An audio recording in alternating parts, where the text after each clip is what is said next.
for another wonderful day on this planet. Thank you for us all being able to be together, children of light, connecting with each other. We're so grateful for all that we have and all that we are and all that we will be. And help us to be all we can be in this lifetime and fulfill what we came here to do and find joy and growth and fun along the way. And we love you so much. In Yeshua's name, so be it. So be it. So be it. Okay, so we're going to start with a song. Sister Jeanette had a song. I do want to make one comment before the song, because I listened to the song, and it's a nice song. But it is a Christian song, so I want to make sure everybody understands the distinction between the way Celestines are and the way Christians are, because there's some pretty big distinctions. If you read the oracles and the way that Yeshua is revealed in the oracles, the way his personality is and the way he wants others to treat him, and especially as other Celestines, and you look at the way Christians see Yeshua, and it's very, very different. And the major difference as far as how Yeshua is treated is in Christian religions, the whole concept of God, it's not just Christian religions too, Muslim religions is even more so to that respect, but God, whatever their perception of God is, in this case talking about Yeshua or Jesus, it's this all this worship. We bow down to you. You're the Lord. You're the Master. You're the King. We bow down to you. And that's not at all the way Yeshua wants things to be. He's our elder brother, and he very much is. In his everyday life, when he was living with the apostles, he would get upset if they would call him Lord of Light. And he's okay with that, but he didn't want them worshiping him as some God. I mean, he even though he is, yeah, right. So that's an important distinction. Whenever Christian songs can be very uplifting and inspiring, but when they get into that depth of, bow down, you're the Lord, you're the Master, you're the King, you got to be worried of that part of it. And like I said, Muslims are even more extreme in that they have where they go and they actually get on their hands and knees and they bow down towards Mecca 5 times a day, so that's even more so in that respect. So anyway, with that said, if we can go to YouTube, we can watch that video. Wow, Christian music has I love that song. Yeah, that was beautiful. I love the tune. Christian music has made such leaps and bounds. When I was 16 years old, I belonged to a Christian music group that we actually cut an album, and we went all, did performances all over the place and stuff.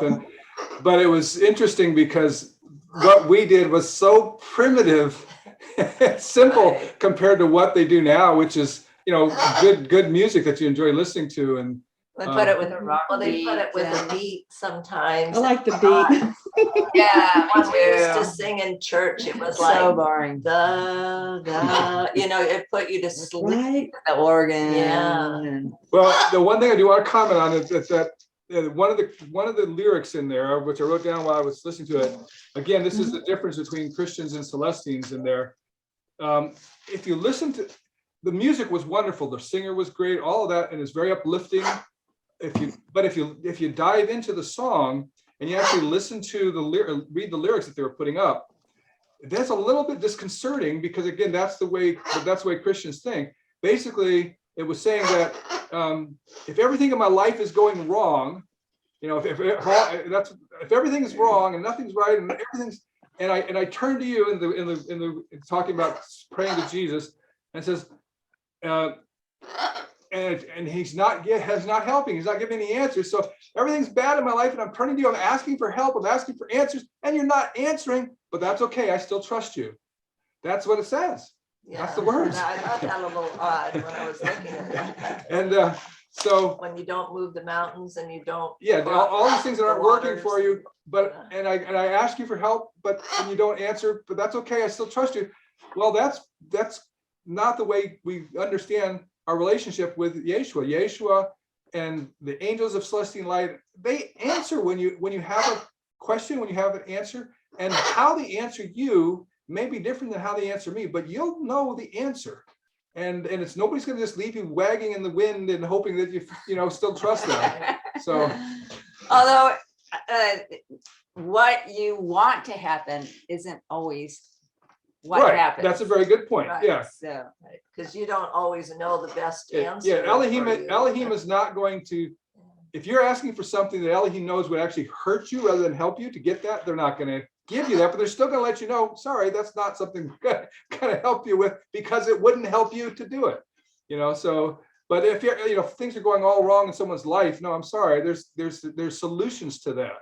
There's angels to help for that.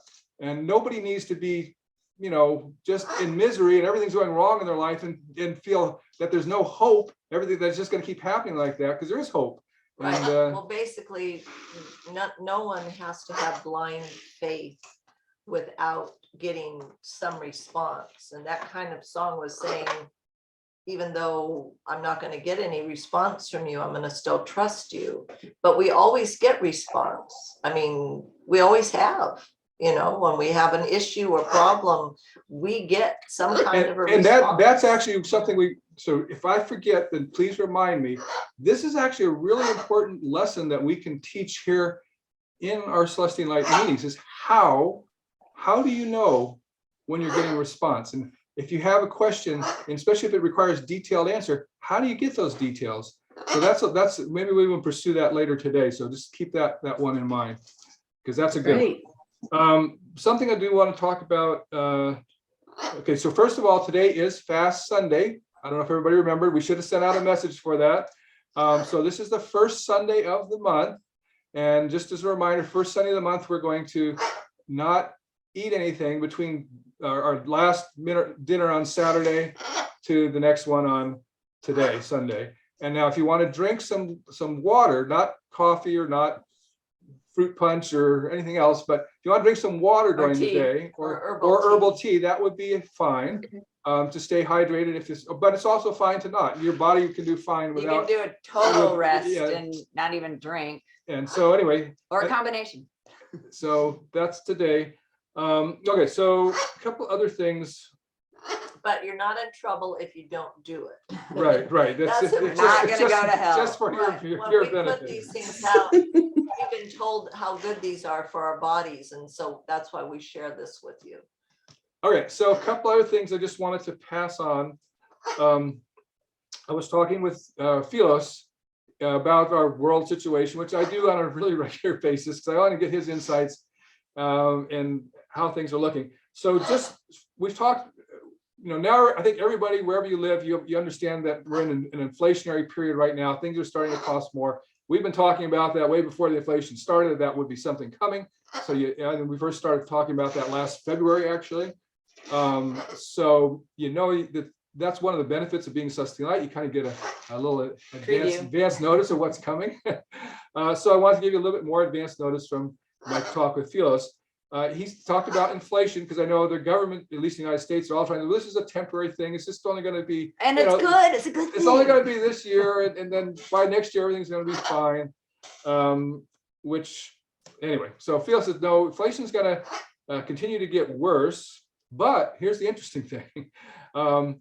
He says it's going to continue to get worse, but it's going to reach a point that, and not that far in the future, we're talking about could be the end of next year or into the 2023 or even a couple years after that. But he said the likelihood of inflation, which is where the prices are going up, turning into deflation, where the prices start dropping, he said is actually quite high. And so that's something to keep in mind, because if you have a deflationary period, which we used to experience in this country very regularly, they have an inflation and deflation, inflation, deflation. That used to be the history of our country till about 1950. And then it's not been that way for deflation since then. They still had inflationary periods, but they haven't had any deflationary periods. But in deflationary periods, all of your assets, except for things like gold, go down in value. So if you own a house and property, it goes down in a deflationary period. It's worth less, not more. So if you had a house And and as an investment, you would sell high and then wait till it hit bottom and buy again. And refinance too. And it is possible, as Philos mentioned, to have both inflation and deflation occurring at the exact same time, but with different things. So that some things may continue to be going up in price, like food prices or energy prices, while other things like property values are dropping. So just be aware that that can be a That would be situation. like the worst. Yeah, that can be the worst. Okay. Viruses. So right now there's a big hullabaloo all over the world about the new Omicron virus variety. Variant. And I mean, countries are shutting completely down. And I know Israel was the first country to say no more people can come into the country from anywhere. No, we're not allowing any flights in from anywhere out of the country, from any country. And other countries are following type suit. So what you need to understand about viruses, this particular virus, the Omicron virus, it's picked up a whole bunch of code from other viruses and other things. And one of the codes that it's picked up is a code from the common cold. And we all know how successful we are at getting rid of the common cold. We're not, right? We still get colds every year. And so, by the fact that this particular virus has picked up that code from the cold virus, which is another coronatype virus, means that this particular variety is probably going to be with us the rest of our life. Every year, it's not going to be one that's going to go away. But that's not necessarily a bad thing, because they're making all this big worry and getting people all worried about it.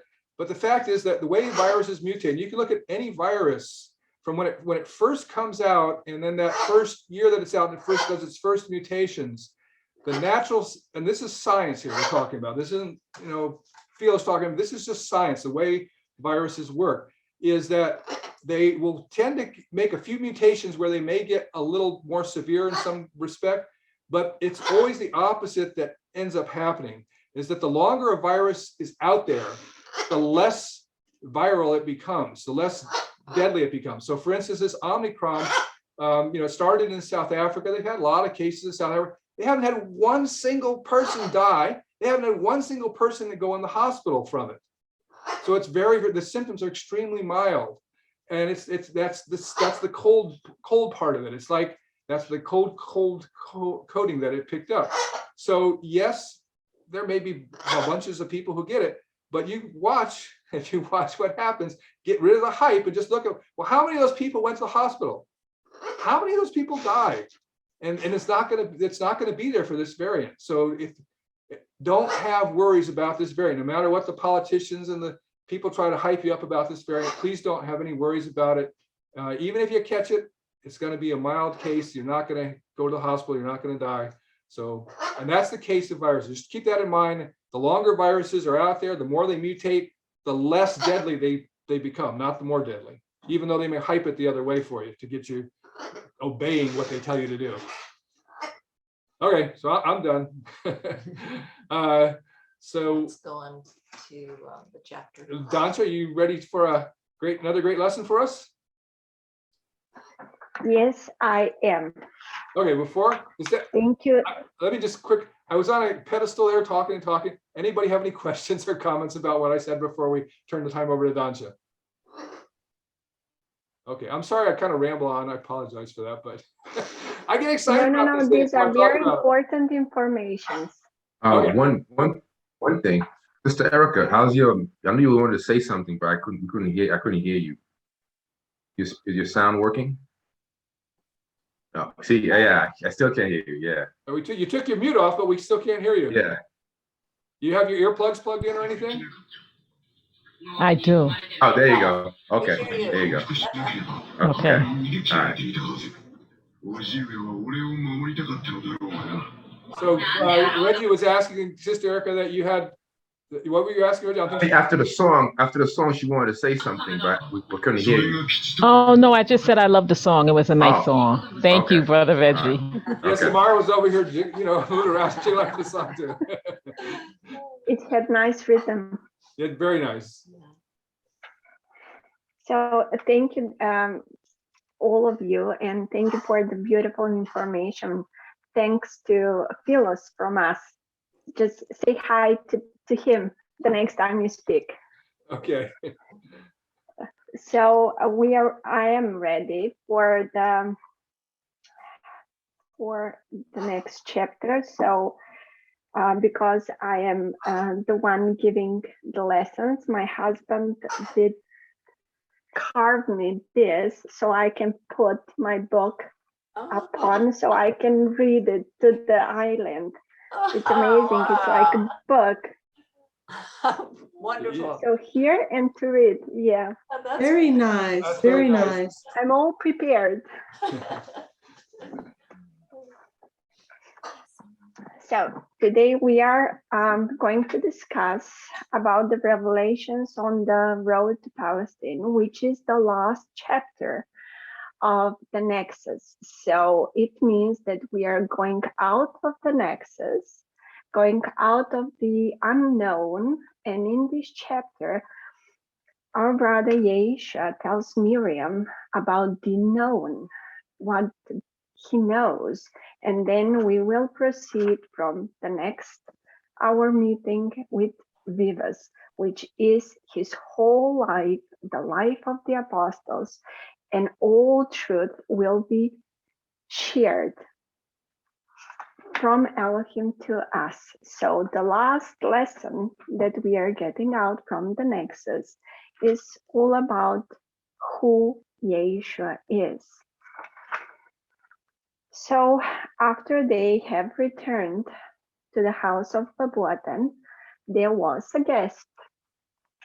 There was Lazarus, who did, if you all remember, who did want to have their head, give them information ahead so they can be informed about his getting married to beautiful Hannah, and Yochanan was getting married to Miriam's sister Martha, but they didn't got the message. The messenger went away without delivering the message. But then Yeshua calmed Miriam down and he said, the news were beautiful and we will hear them 2 days after they go to the Temple of the Crystals. And this is the beautiful news, to see that Lazarus is married with Hannah and he has a son. And Yochanan is married to Miriam's sister Martha, and he was blessed with a daughter. And they all talked and hugged, and during the night they reminisced everything that has been through these last 3 years since they last saw Lazarus. And they all returned to Palestine. This was the last day of Yeshua's and Miriam's and Dara and Uriel's stay with the family of Babuatan in Egypt. And on their way back, the prophecy of the prophet of Hosea was fulfilled. Out of Egypt have I called my son. As we have seen during the oracles, all the situation were that all the prophecies from the old prophets were fulfilled. So as we will see in this chapter and in whole Vivas, Yeshua always knew, as he says, I can hear them, they can hear me. I live what they tell me, how they tell me to live. So he always knew what will happen, and he managed all the situation so it will have a fulfillment of the prophecies of old. And as they journeyed across the desert, Miriam and Yeshua spoke to one another in great depth for many hours. And Miriam said, though they return now to their home, to the land of their fathers, to celebrate very joyous events, why is she suddenly feel so dark, so heavy? And Yeshua said, because she was blessed with a gift of telepathy, clairvoyance, many beautiful gifts. She knew what was going to happen. They sensed, she sensed the energy that they were going into. As we all learn to sense the energies of our future, she too have sensed everything that is going to be.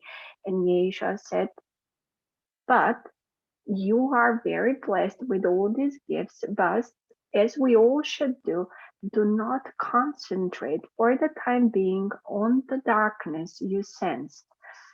But there is still light to Miriam, and it is the great light to come that you must see with your eyes and feel with your heart. This also we must do, because it is not one time. We have many situations in our lives where we just feel that something wrong is going to happen, something bad, that we are walking it in unsettling waters in our life. But as Yeshua said to Miriam, yes, you are right, but there is also light there, because this situation, as it was going to be in their example and in ours, it is for the greater good, and there are many lessons to be learned and many truths to be uncovered.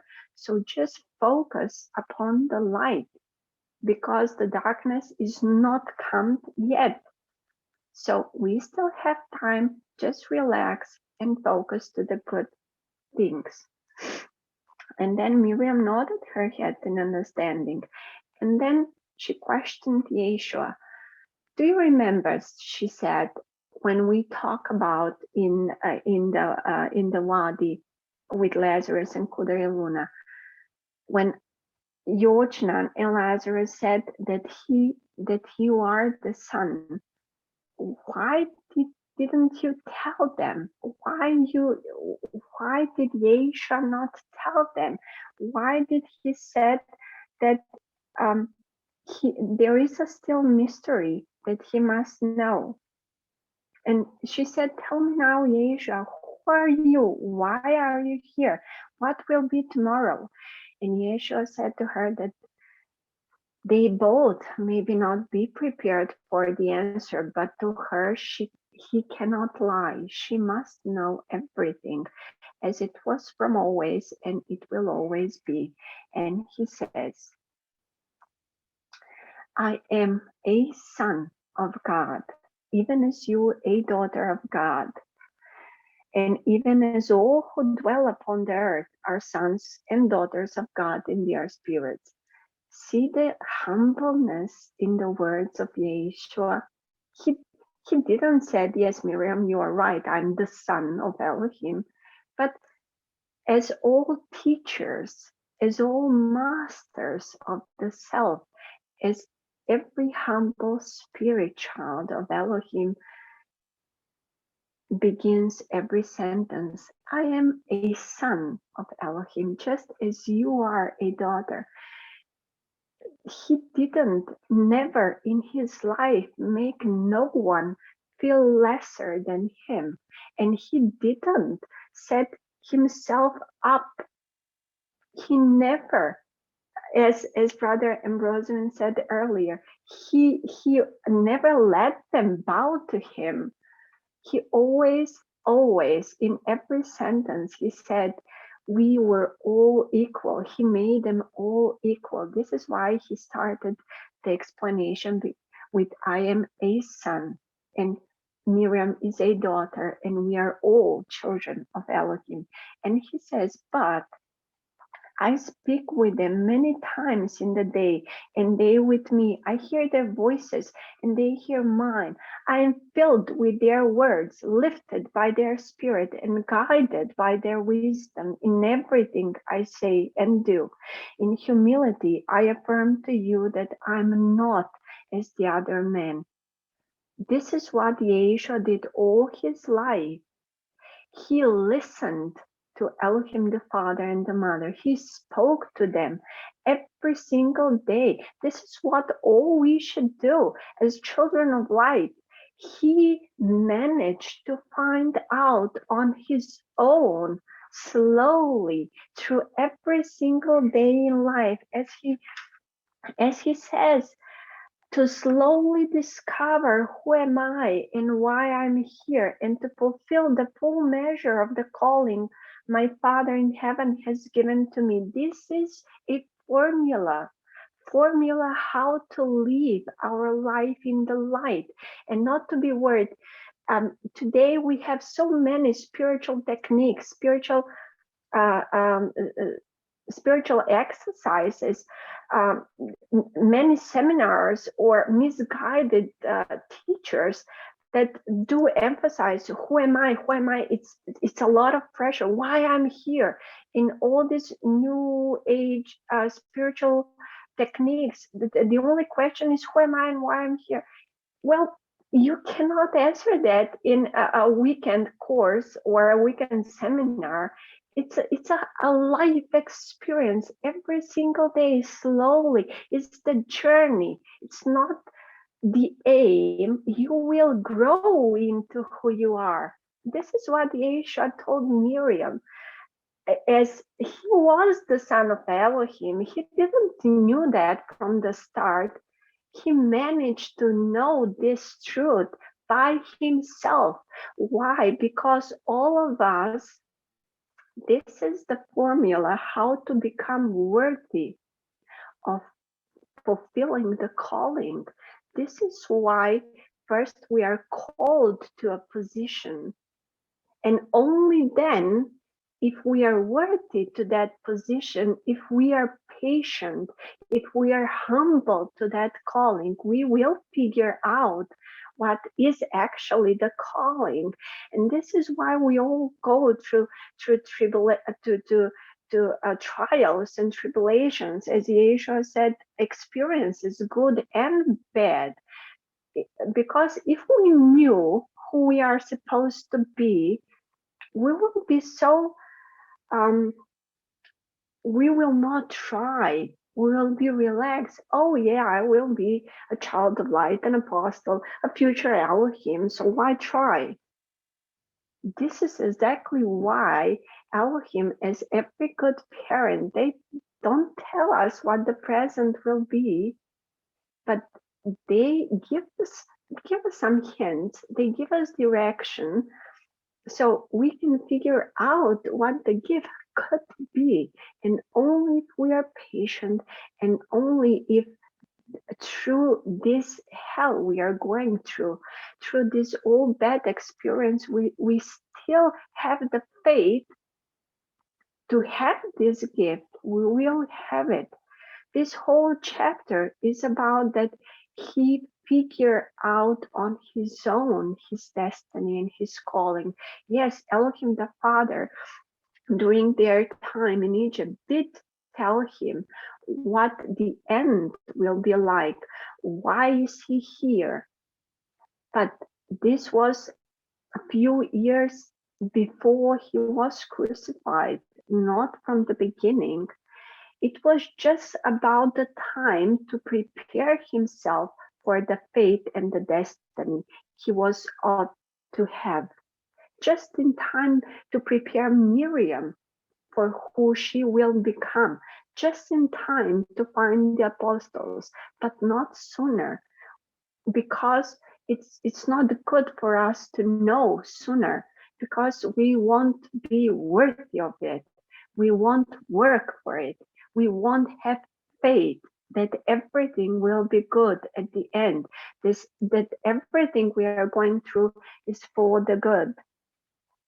And each day, Yeshua seeks to be sufficient upon itself, to live each day in fullness, in ways that are pleasing to my celestial Father and Mother.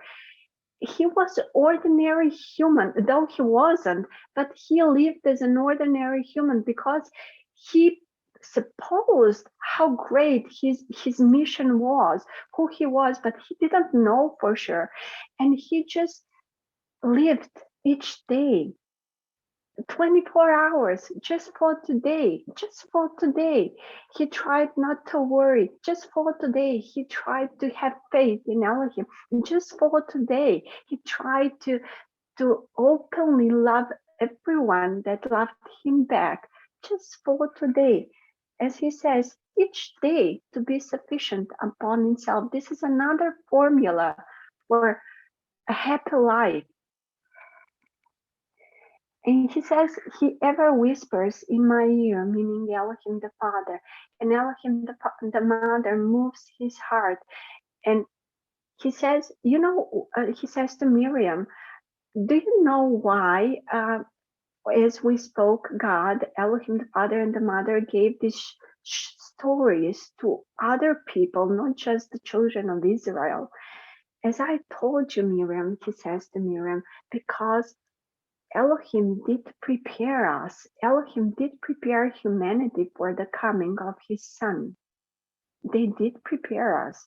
And this is why he says, as my father had, Elohim the Father, has said that the fullness of celestial light first will be given to the blessed children of Israel because of the worthiness of their fathers, but they will not have the light.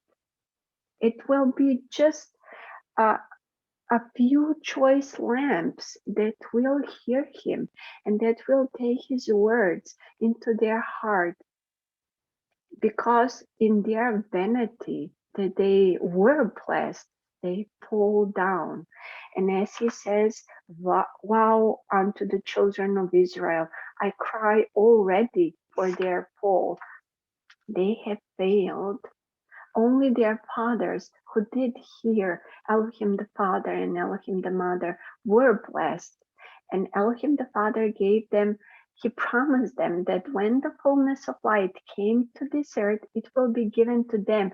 And that was literally the fullness of celestial light is Yeshua, and he did came into them, into the land of Palestine, into the land of the Israel.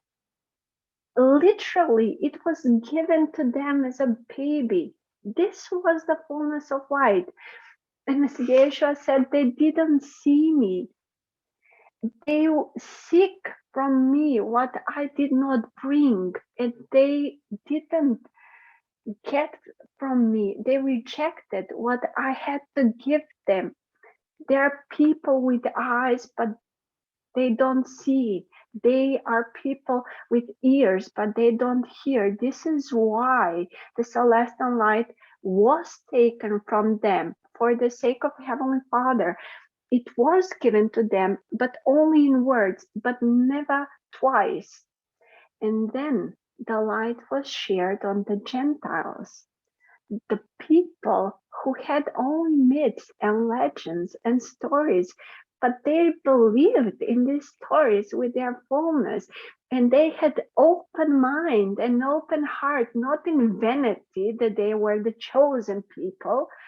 This is what I was talking about a few minutes ago. If you don't know that you are chosen, you are open to every miracle. You are humble. You do not have this pressure or the problem of vanity, of ego. You say, okay, I'm not the chosen one, and you still do good because you are good in your soul. And this was, Yeshua was, okay, I don't know who I am, but I know who I might be. So we all know who we might be. We are potential children of light. So just keep the good work. Maybe we will not be chosen. Maybe we will, but that's the whole point. Enjoy the ride. Enjoy the travel as Yeshua teaches us. This is why he says to Miriam not to worry. He knows now why he's here.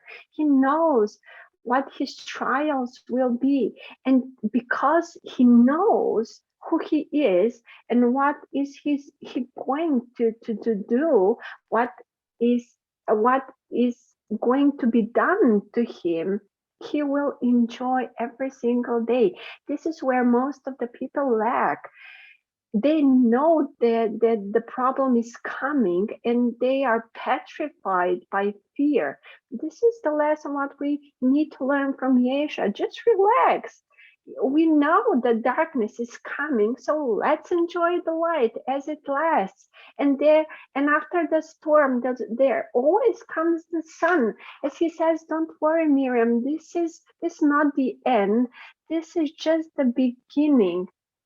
This is the beginning of the coming of the fullness of Celestine Light of Elohim. It's not the end.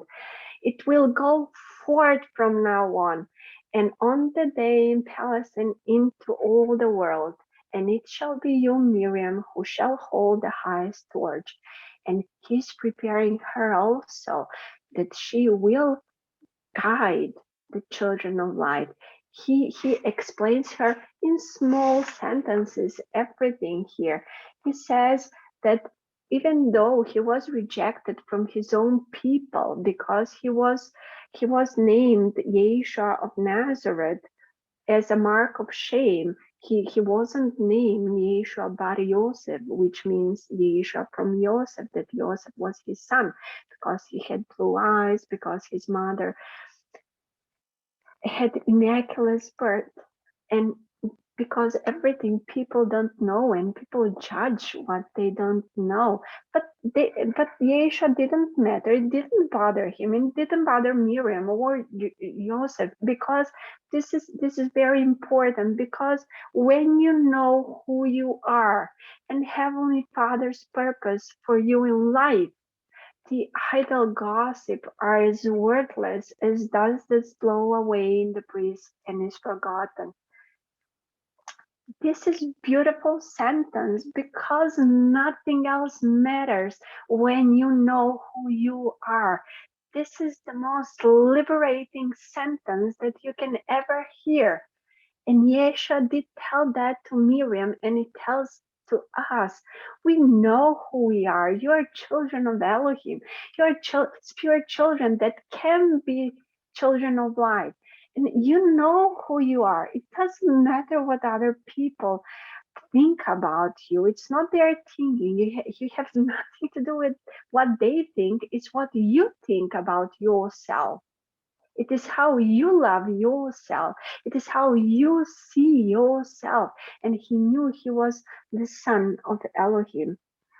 And he says, because I love them, I love you. When Miriam asked, why you chose me, you are son of Elohim? How me?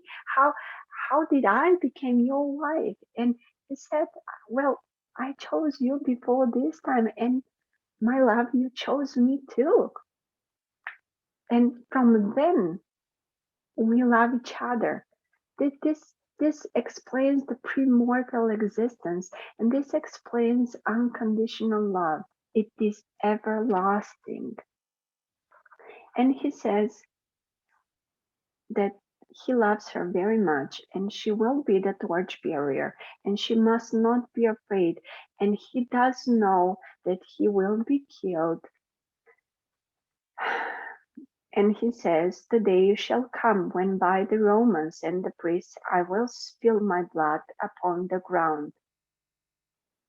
And he says, and this know that no man could take my life, save I willing gave it unto them. And this must be so to fulfill all righteousness and bring to pass the immortality and exaltation of the worthy. This is why Yeshua came, to bring to pass the immortality and exaltation of the worthy. I am the last sacrifice. There is no second coming. There is nothing more after the resurrection of Yeshua. He was the last sacrifice, and Elohim are done with sacrificing something for us. We should have learned 2020 years ago. Yeshua was the last sacrifice. They are done. It is now our turn. No more sacrifices. Now we should learn to grow into the light. No one will come from the heavens to fight for us. We are the last epoch the last. We are the generation of the hope.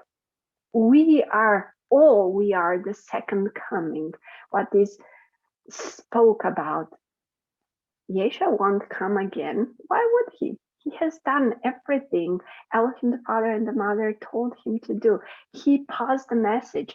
He brought the bridge to immortality, because before Yeshua had resurrected, nobody knew that the soul is immortal. Nobody knew about the soul. He was the bridge. He had to die and resurrect because he had to go back to Elohim the Father and the Mother. And that was the bridge, because before him, nobody could ever resurrect and go to their righteous place, the darkness or the light. He was the first one ever go home. Before him, the souls were trapped here on this earth. They could never go home. This is why he was the last sacrifice, because from his death and forward, we can go home. We don't need bridge now. He is the bridge, and we will go how we live. He gave us the eternal salvation. Through the faith, men have the humility they retain and the testimony of the life they live. By these three, by our faith, by the humility we show, and by the testimony of our life, we will be judged on the three judgments, the three gates of judgment. And this is what Yeshua did. He died for us, for our sins, because the last great cause for which I have been born of woman, that through me all may have eternal life, and that which they have sown in life, they shall reap in eternity. Those that live evil to damnation, and those that have lived the light to exaltation. Because of the love of Elohim for the children of men, in me, the debt of the iniquity of men will be paid in full. And it was paid in full. And this is why I say, that's it.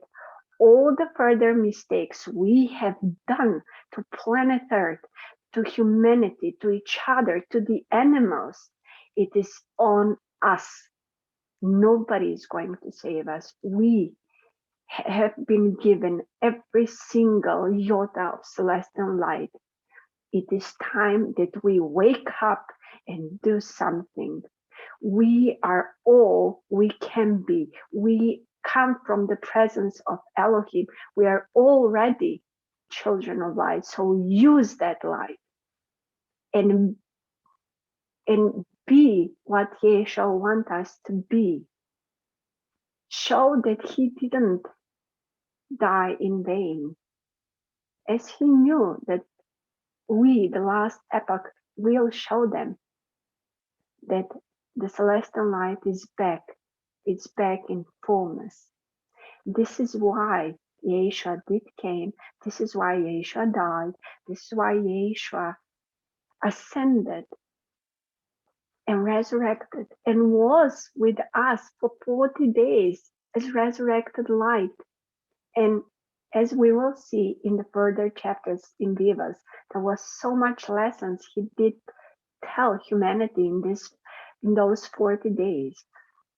But may his death not be in vain. Please wake up to the light you are. Use his words as guidance. This whole book is a manual how to be a child of light. Use it wisely. You have it. Elohim and your guardian angels did take you to this beautiful book. Use it. As I testify, it will bring you the celestial light. It will awaken everything you are. In the name of Yeshua, so be it. Namaste. Beautiful as always, Dansha. Thank you. Yes. Thank you, guys. A wonderful lesson. Yes. We look forward to Sundays for your lessons very much. Beautiful. Thank you. I'm very humbled and pleased that I can speak the truth from the depth of my heart and soul. And I cannot repeat myself. I never know what I spoke about. It just flows through me. Well, if we're lucky, we'll have a recording of it. Yeah. You're a gift. You're a You are. gift, We're very Dansha. fortunate to have you among us. And Brother Reggie has another good lesson to us coming up as well. And we're very grateful for both of you two wonderful teachers that take your time to share with us things that uplift us, inspire us, help us to be better people. Thank you. Yes. A couple of You're things that welcome. came to my mind while Dansha was talking, I wanted to share. Because we were talking earlier about the difference between Celestines and Christians, and really Celestines in any religion. If you look at, if you study other religions, and I'm not just talking about Christian religion, I'm talking about almost any other religion, their whole concept of God tends to be quite nebulous. Their concept of themselves tends to be quite nebulous. One of the things that we want to be able to be very clear on in Celestine Light is to answer those three really important questions that most religions don't even hardly touch to answer. And that is, who am I? Why am I here? And where am I going? What's my purpose? So in Celestine Light, you want to be able to answer those three questions to know where you came from. Did you just pop into existence? No, you had a pre-mortal existence that could have gone on for thousands, even tens of thousands of years before you were in this physical life. And why are you here? Wow, that's a huge one. We all know we have a finite physical life. So why are we here? And we also know that it's a challenge. It's a challenge to make money, to be able to have a roof over your head and food in your belly and clothes on your back. It's a challenge to have relationships with your people you love, with people you work with your boss, with your employees, with the government. And so life is a continual challenge. And we're here for this short period of time. One of the things that's interesting, as Dansha was talking about the fact that we're children of light and that we've been given all the tools that Yeshua has given us in the oracles. As she said, it's a manual of living our lives. And the interesting thing is that despite all the challenges that we have, and every one of us has them, it doesn't matter whether you're rich or poor, young or old, you have challenges in your life, things that you have to cope with, deal with, resolve. And that's one of the reasons you're here. Because as we experience these experiences, one of my favorite sayings in the whole world is life is a grindstone. And whether it grinds you down or polishes you up depends upon what you're made of. And I hope that we're all made of celestine light. So that when we experience anything in life that's not what we would have liked to have it be, and this includes the sickness and death of people we love even, that we allow ourselves to grow from that experience and to become a better person, a better child of light, because we're going to experience those things. They're not going to stop.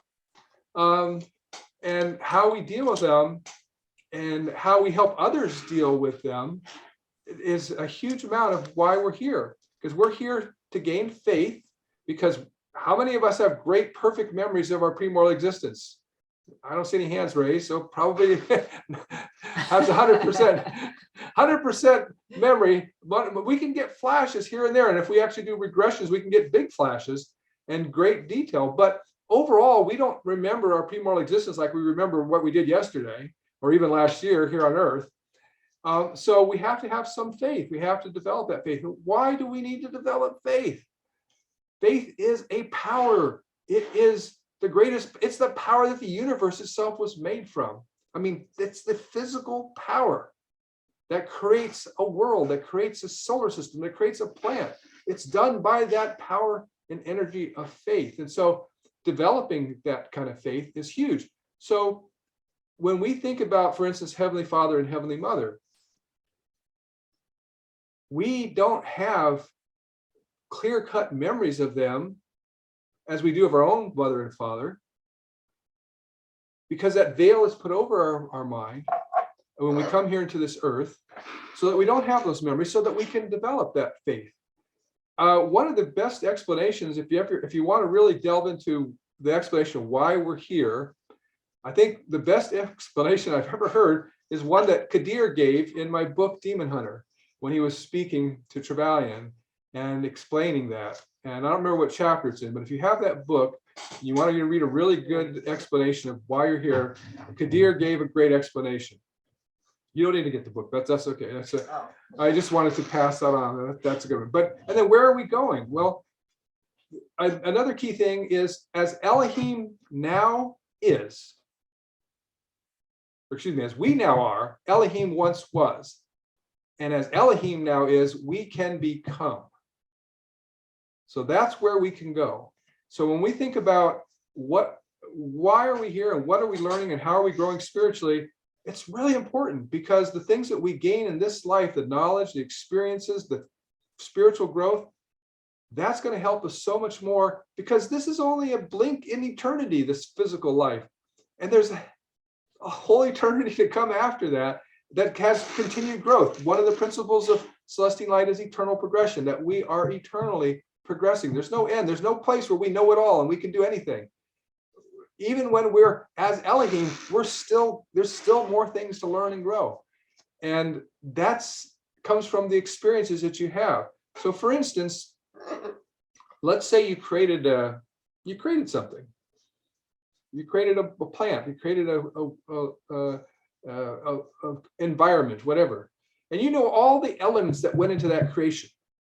So do you know it all? You don't, because once you've created it, now it has a life of its own. It has an existence of its own, and it can do things that you didn't expect. It evolves, yeah. And so you're continuing to learn. You can say, well, I knew all the elements that were the foundations. I put it there, but now as I observe it, wow, I just learned something that happened because of that observation. So that's an important point. Okay, so anyway, I'm getting off on too many tangents. One other thing I wanted to bring up. That Dansha, I don't know if everyone should have gone hopefully to our Facebook pages, and Dansha posted a really beautiful picture and a really good description of Luminaire, our holiday that's coming up on the winter solstice, which is on the 21st this year. And Luminaire is a time, if you're in the northern hemisphere of the world, then it's the time of the shortest day and the longest night.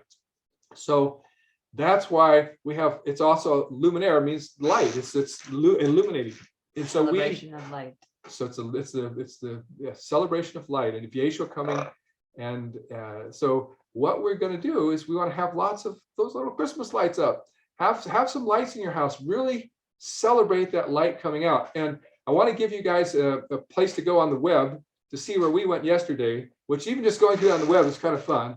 And it's called the Redding Garden of Lights. Is Redding, Redding Garden of Lights.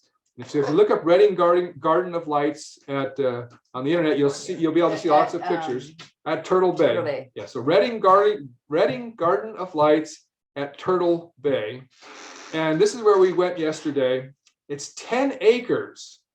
10 acres of grounds that every tree and every bush and a whole bunch of things they even make up that aren't even there is just lit up wonderfully. You have tunnels of light. Tunnels of light to go through, and it's a really cool experience. And some of the lights dance to the music that they play, beautiful music, and they even play crackling fire. Yeah, it was quite amazing. So I thought of Luminaire so much when we were going there, because wow, that's Luminaire. That's everything has been lit up, and so that was kind of fun. And you can see it on the internet. Okay, so a couple other notes here.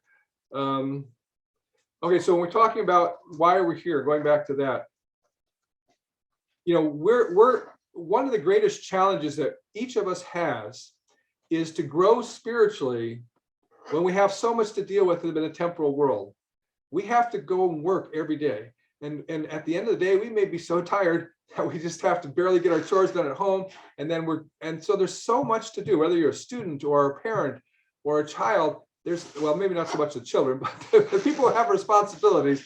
Those responsibilities and the things you have to deal with every day, they weigh you down, and they can take all your time up. And so we're not monks. We don't live in a monastery that we can devote all of our time to our spiritual growth. The spiritual growth is important, and being able to make time for your spiritual growth, just like you're doing today by coming to this meeting, is a really valuable thing. And I know it's a challenge, but push through those challenges, because it's an important time to be able to grow. Especially if it's the middle of the night.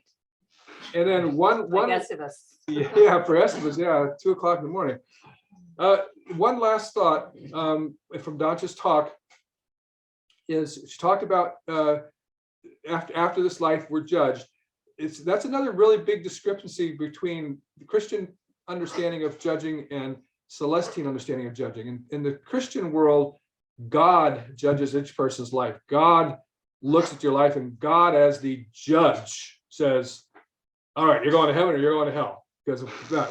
But what we understand as Celestines is, yes, our life is reviewed, and Elohim is there to review our life, but they don't send us anywhere. We're drawn to our own resonance. So if we have lived a life that wasn't in the light that we should have lived, for our next part of eternity, and again, we are eternally progressing, so even that's not permanent. We can make changes for the better. But at that point, when we look at all we've done in our physical life, all we try to do, and we all make mistakes, and that's okay. It's what you do after the mistake that counts, how you rectify that mistake, how you learn from that mistake. But we have a resonance. When we die and we go to our next life, and we stand before Elohim, and our life is looked at, we have a resonance at that point of how we lived our life. And that's the resonance that we are judged to. That we are drawn to. That's the judgment. We're judging ourselves, basically. And we're drawn to that resonance that we have a resonance with, whether it's with great light or middle light or little light. And then once we're there, we have eternal progression. We can continue to grow through eternity and become better than we were. But that's the difference. God does not judge us. Elohim does not issue that judgment and say, well, now you got to go to prison, you got to go to heaven. It's our own resonance that pulls us to those places. Brother Reggie, we're waiting for your illumination. Wisdom of a warrior, Brother Reggie. Wisdom of the warrior. So, one of my brief talks, I want to dive into self-mastery. Self-mastery is very, very important. Myself being a martial artist, self-mastery was a key element in developing the warriors, trainers, to learn and understand who they are. We as Celestines also have the ability for self-mastery. And sometimes that ability is overlooked. And as mentioned before, everything we need to know is within the oracle about self-mastery. Self-mastery, in a way, has a meaning that dives into the virtuousness of the individual. When you go into the virtuousness, you're talking about one's good, right?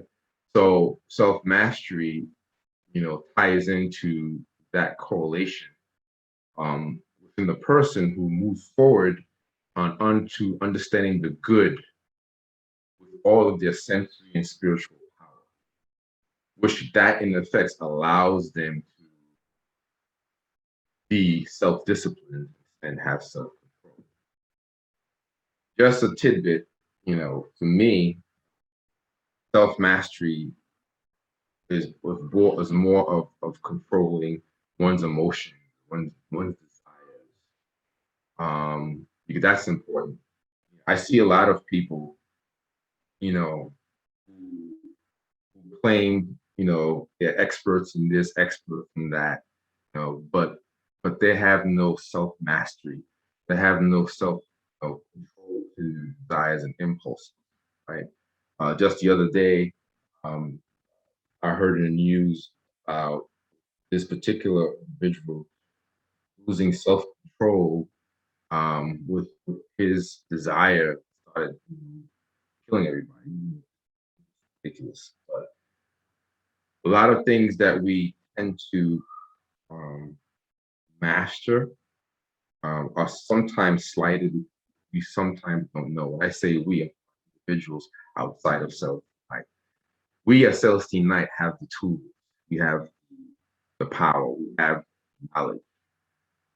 And one of the things I want to talk about, reflect that, is in the Oracle, chapter 27, Vivus, verse 80 to 87.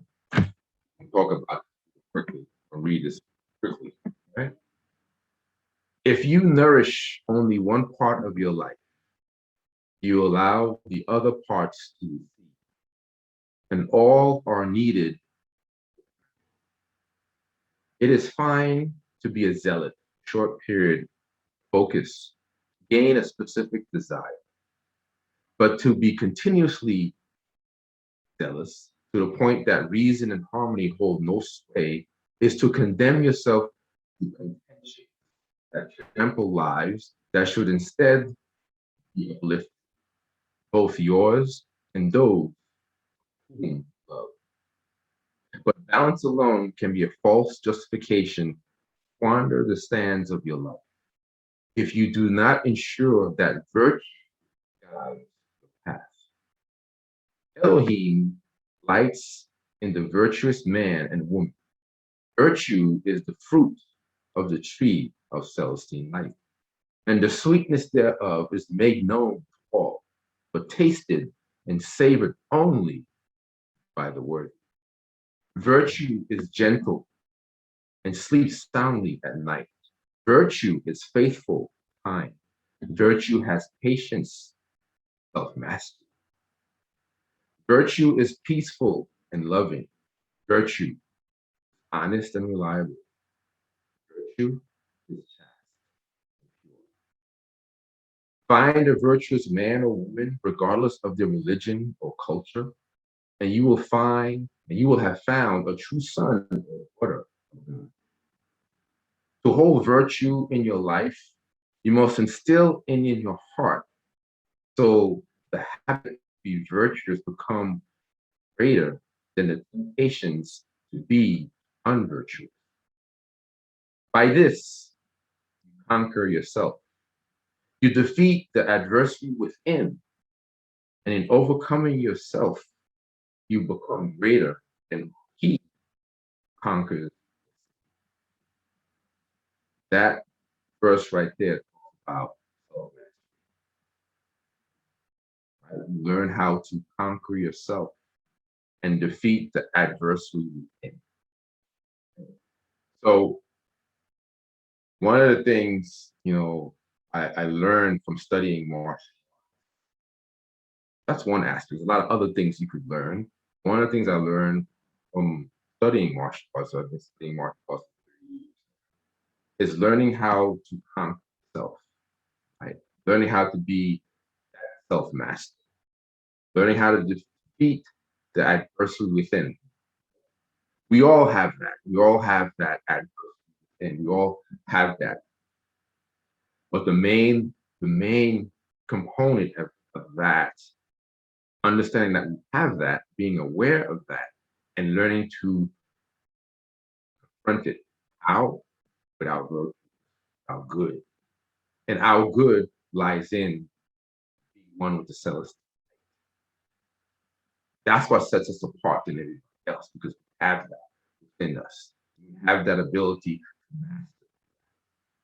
And one of the things I like to share is there's 10 simple things to become a self. I want to share. One, self-discipline. You all know what that is, right? Number two is develop a talent that requires you to do daily practice, right? It could be anything. It could be playing a violin, reading a book. It could be the contemplative meditation. It could be the Lanaka, right? That's a talent. Do that at a regular daily practice. Next, fasting. Right? Next, meditation. Next, pray. Next, sometimes people forget about this, but it's also very important, about self-mastery, exercise. Very, very important. Because you want the body that you were given as a gift to be supple, strong throughout the days, throughout the years, right? Next, stop eating before you are full. People always eat to the max. They say, no, I'm not full yet. I'm gonna still eat. But no, that requires self-mastery, knowing when to stop eating. Next, the last one. Give up something you like for some set amount of time. There it is. Me, I've given up M&Ms, M&M candy. I love M&M candies, right? But guess what? Give it up, right? Because I was eating too much. So that, I really have M&Ms, right? So those are, the ways you become self-master.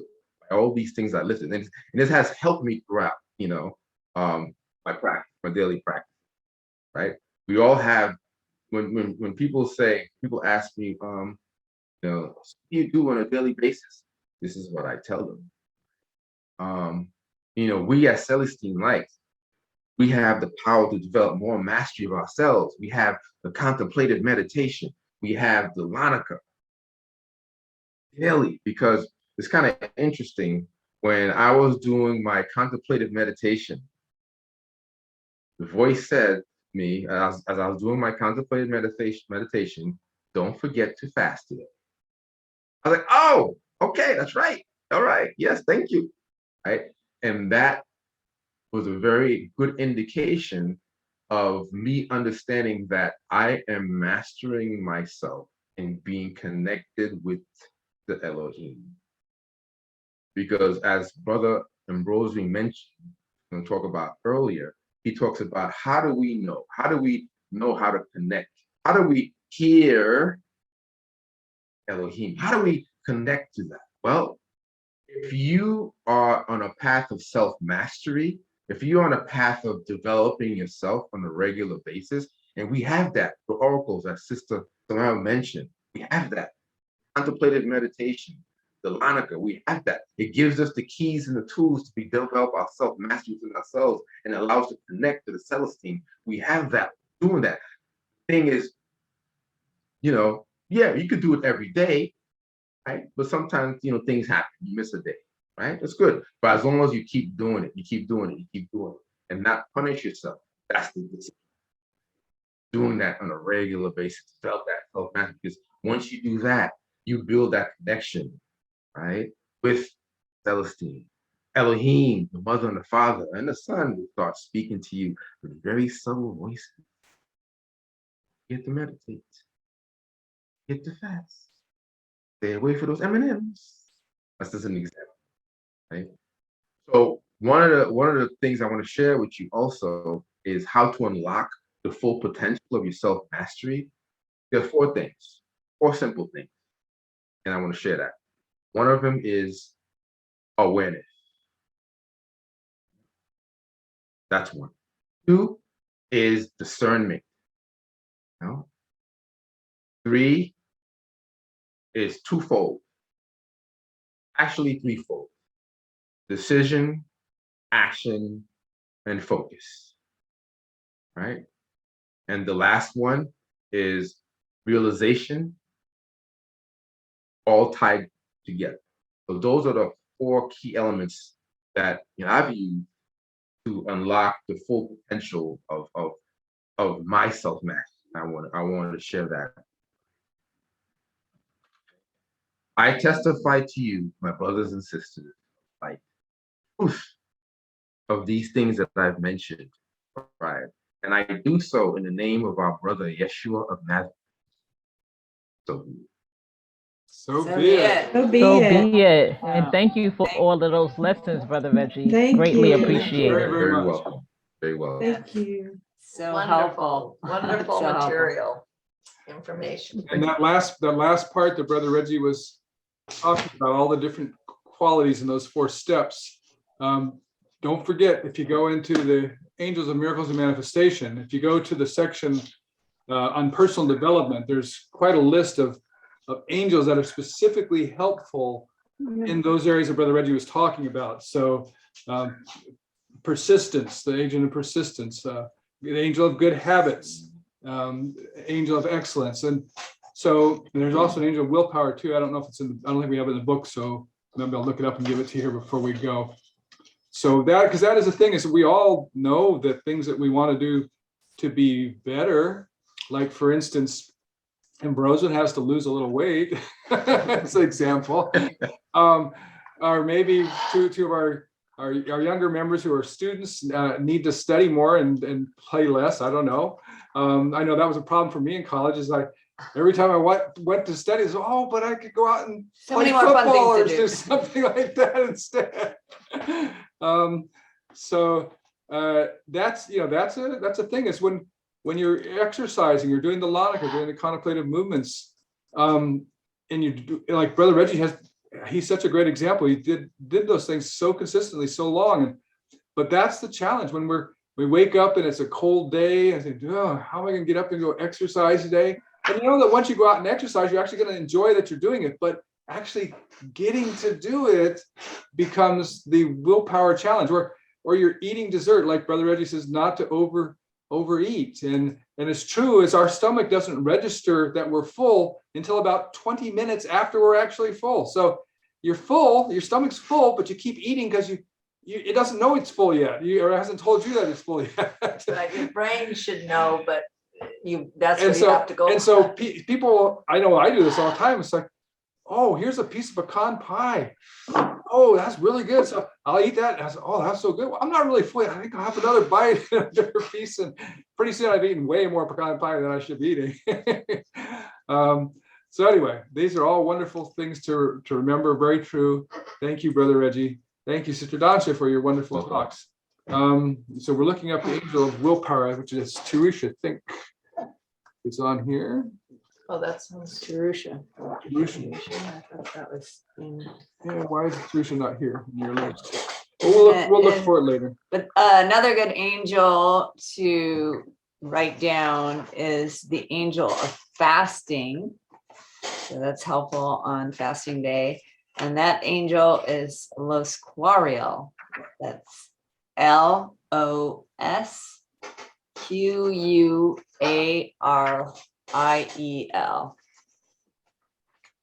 Oh, Here's Terusha. Okay, Terusha's in the book. Okay, what number is that? Okay, number 15. Angel of willpower, Terusha. Right. So whenever you're like me and you're say, oh, I think I'll have another slice of pecan pie. That's a really good time to call on Angel Terusha. So give me a little more willpower here. Okay. Here's our angel of the week. Angel of the week. Who's our angel of the week? So Maybe we should go to Terusha. I picked the angel of life purpose, because that was kind of what the chapter Dansha spoke of, was Yeshua explaining about life purpose, his life purpose, and some of Miriam's. And it's an important thing that we all start questioning as soon as we become of an age to wonder why we're here. And the angel of life purpose is tremendously powerful. What number in the book? For it's number 61 and it's page 267. So you're going to In our book, so I'd be close to that for your approximately book. that page. But it's lacaginal, and it has a very beautiful sigil. Yes.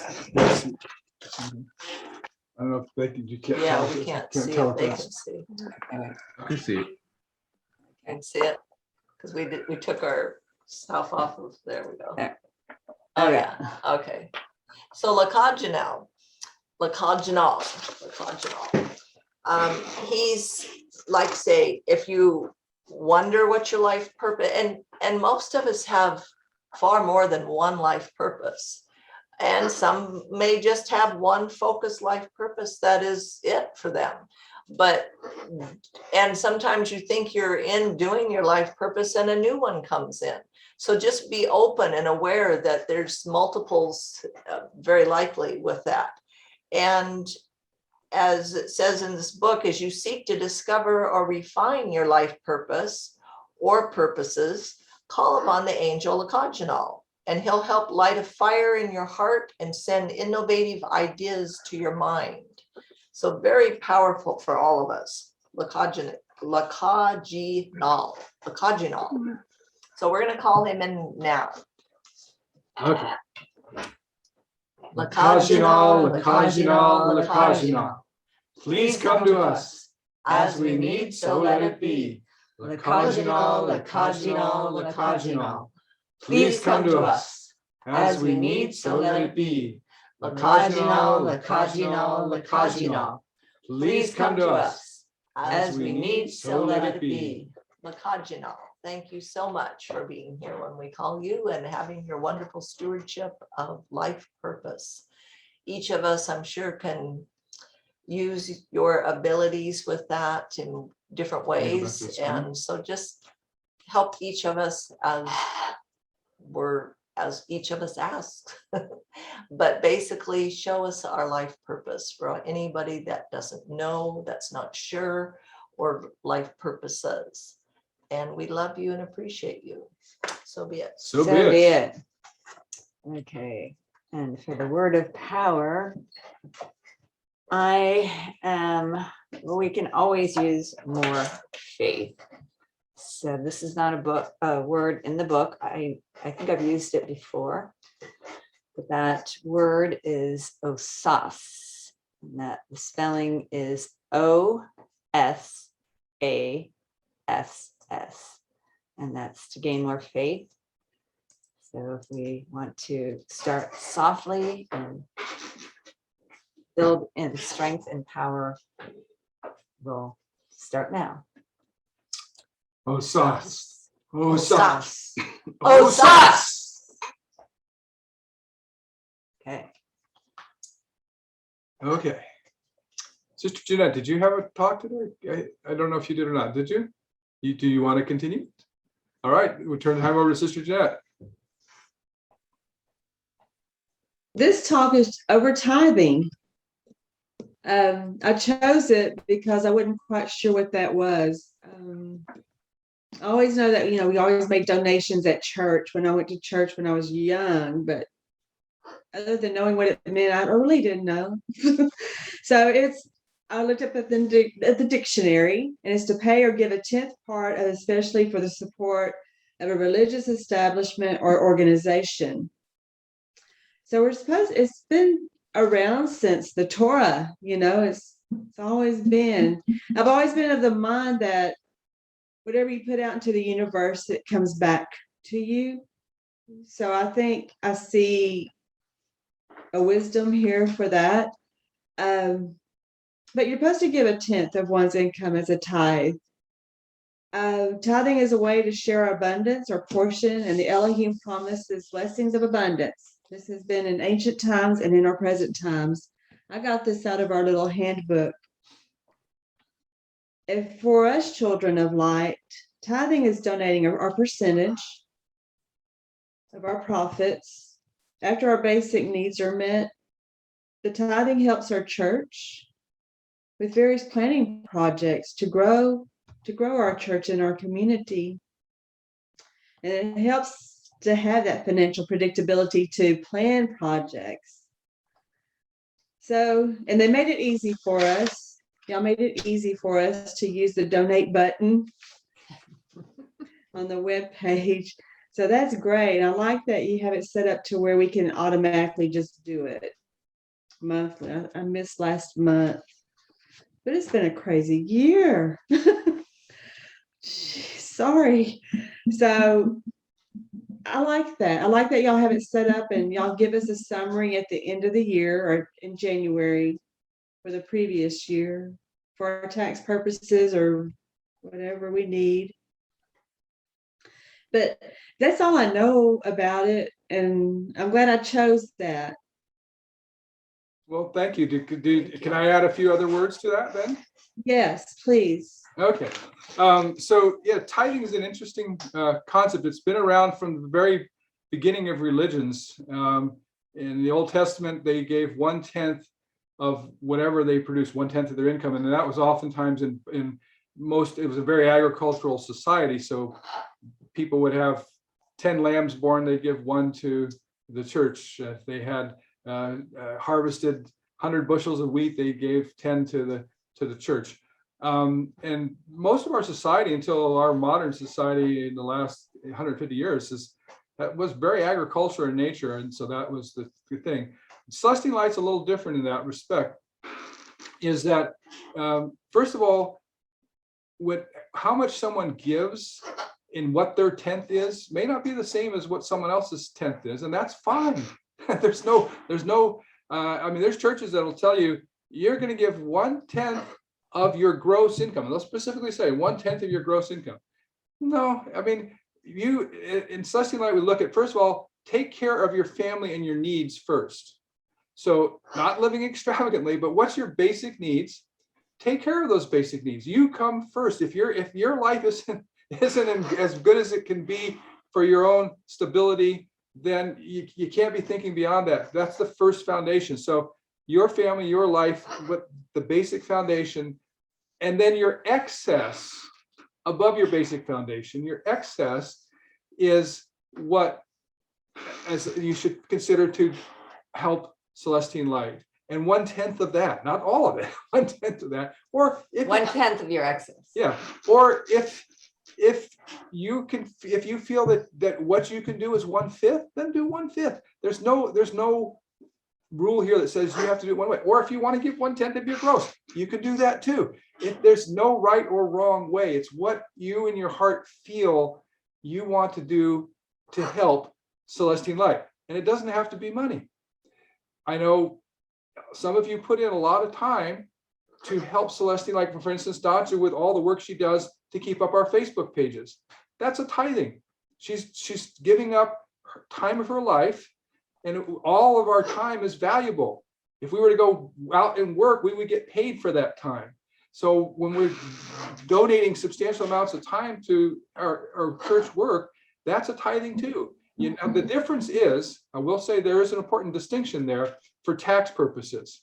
And at least in the United States, the way the government works is if you donate money, and as Sister Jeanette said, we will give you an annual summary in January of all the monies that you donated, and you can use that to take a tax deduction for a religious contribution on your taxes. But if you donate your time, the IRS doesn't recognize that. So you can donate it, and as far as the church is concerned, we love that donation just as much as, and are grateful for it just as much as any money you donate. But the IRS doesn't see it that way, and you will not get any credit. We won't give you any summary for what it was worth, anything like that for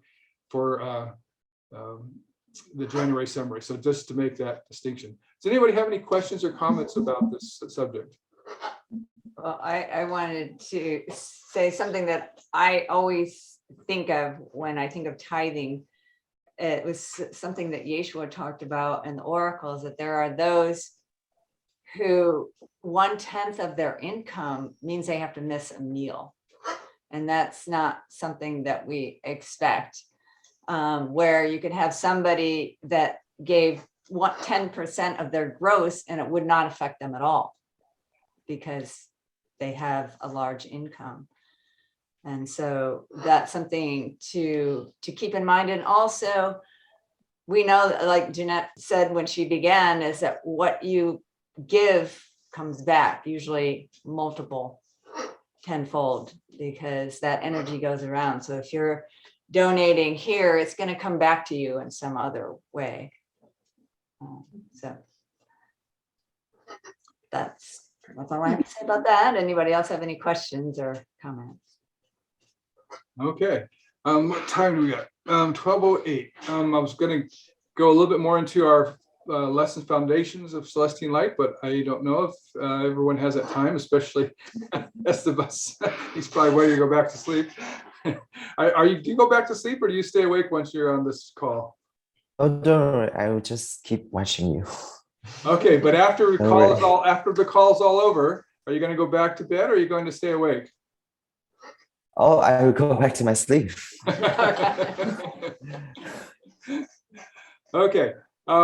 So I think then we will Well, now let's go ahead and go a little bit because we really should go into that. So we're going to go into Celestine Light, and I'll get it on the share screen. Okay, so this we've been working on lesson 3, which is a long lesson, and then we talked about where do we come from, why are we here, where are we going, and I think we covered all of that. What did we not cover? Where did we leave off? Where are you going? Okay. This is where we picked up. So where are we going? Eternal life after mortality. Most religions have an exceptionally ambiguous, nebulous, undefined doctrine or explanation for what exactly comes after this life. An exception would be for those that believe in endless reincarnation from one life to the next.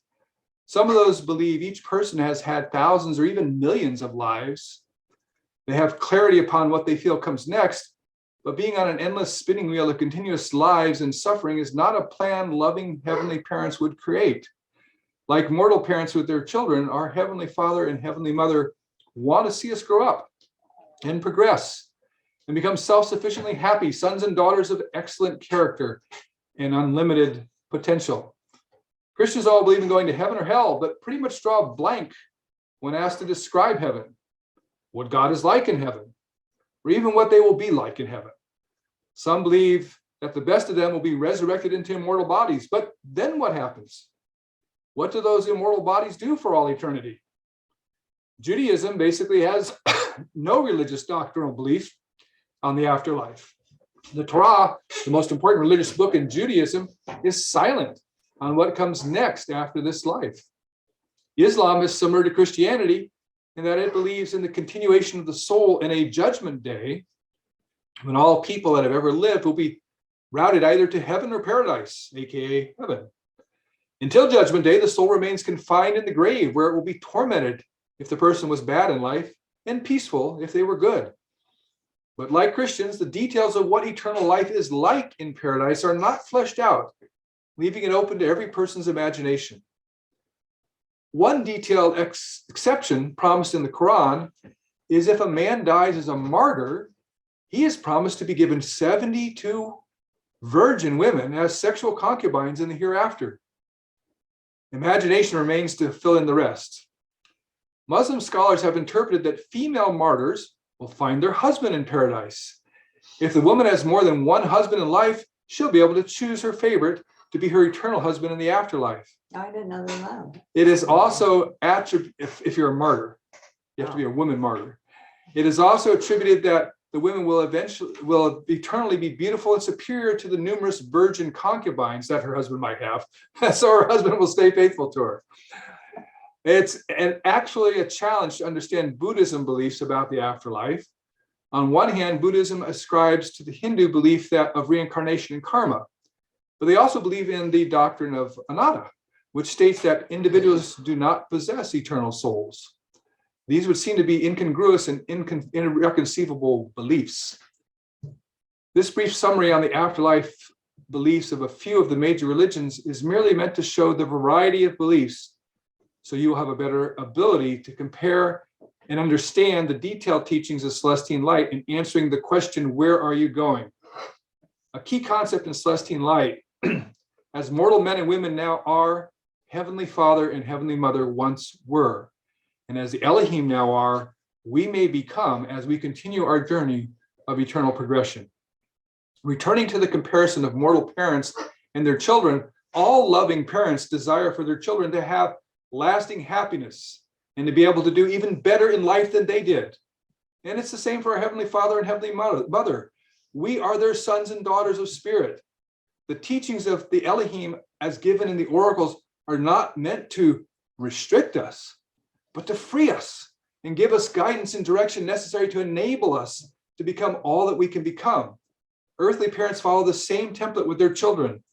Celestine Light teaches that the Elohim that are our Heavenly Father, Heavenly Mother, and Brother Yeshua came to this universe when it was just emptiness from another one that was full and vibrant. In that other universe, they had once been mortal and just like us traveled the path of eternal progression. They died a mortal death and were resurrected into glorified immortal bodies and continue to grow and expand their soul essence until they had ascended to become Elohim. At that point, they needed to create a new universe of their own, which is the one we are all in now, following the same path of eternal progression they themselves experienced eons and eons ago. They are the God of this universe. If you were to quantify the difference in our soul essence energies, you could say that we in mortality have between 3,000 to 7,000 soul essence energy units, while the Elohim have billions. Though the Elohim are exceptionally far above us in energy and knowledge, even seeming to be omniscient, they are still in the path of eternal progression. They are still learning new things by their experiences and observations. And that's why it's called eternal progression. Even for the Elohim, there's always more to know, always room to grow, and always possible to gain still more Celestine energy to one's soul. The oracles teach us that once our mortal bodies breathe in its last breath, we rise to a vast realm called the Cropian. Here are some chapters from the oracles that talk about it. The Cropian and the different places of existence we experience during our eternal progression.